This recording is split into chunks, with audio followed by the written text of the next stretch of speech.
এই মুহূর্তে সিরাজগঞ্জ থেকে যুক্ত হচ্ছেন শুভ কুমার ঘোষ। আমরা সরাসরি চলে যাচ্ছি তার কাছে।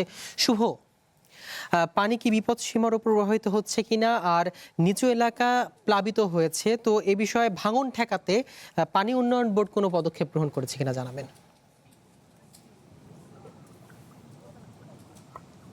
সিয়াম, আসলে এখনো যমুনার পানি সিরাজগঞ্জ পয়েন্টে কিন্তু বিপদসীমার অনেকটাই নিচে রয়েছে। আমরা এই সিরাজগঞ্জের যে পয়েন্টটাতে রয়েছি, শহর পয়েন্ট, এই শহর পয়েন্টে বিপদসীমার এখনো 61 সেন্টিমিটার নিচ দিয়ে প্রবাহিত হচ্ছে।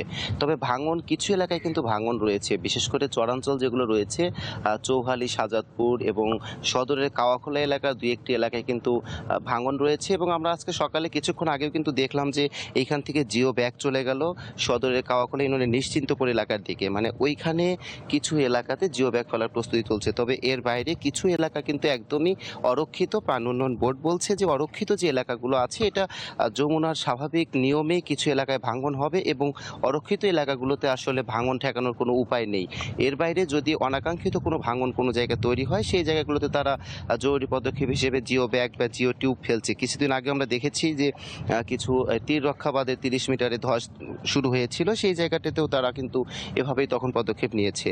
এর বাইরে নিম্নাঞ্চলের কিছু এলাকায় এখন ইতোমধ্যেই কিন্তু পানি উঠতে শুরু করেছে, বিশেষ করে বাঁধের পাশে যে এলাকাগুলো আছে এবং শাহজাদপুর, চৌহালির যেগুলো নিম্নাঞ্চল আছে, নিম্নাঞ্চলগুলোতে কিন্তু আসলে যমুনায় স্বাভাবিক বন্যার পানি আসলেই তখনই কিন্তু নিম্নাঞ্চলগুলো প্লাবিত হতে শুরু করে। এই জায়গাতে আসলে খুব বেশি কিছু করণীয় থাকে না। তবে জেলা প্রশাসন কিন্তু প্রস্তুত রয়েছে যে যদি পানি বন্দি যারা, অর্থাৎ যে পানিবন্দী হওয়ার যে ঘটনাগুলো ঘটে বন্যায়, সেরকম কোনো খবর পেলে তারা কিন্তু তাৎক্ষণিক তাদের পাশে দাঁড়াবেন।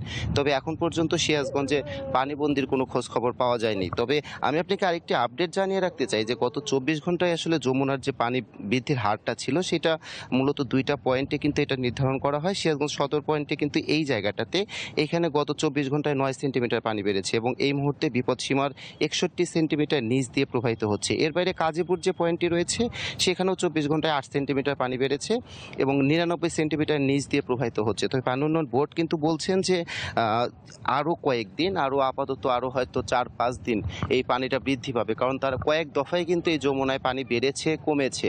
সর্বশেষ গত প্রায় এক সপ্তাহের মতো হলো এই পয়েন্টটাতে যমুনাতে পানি বাড়ছে। তবে এক সপ্তাহের মতো হয়তো আরও 4-5 দিনের মতো পানিটা বৃদ্ধি পাবে, এরপরে কিন্তু পানিটা কমে আসবে।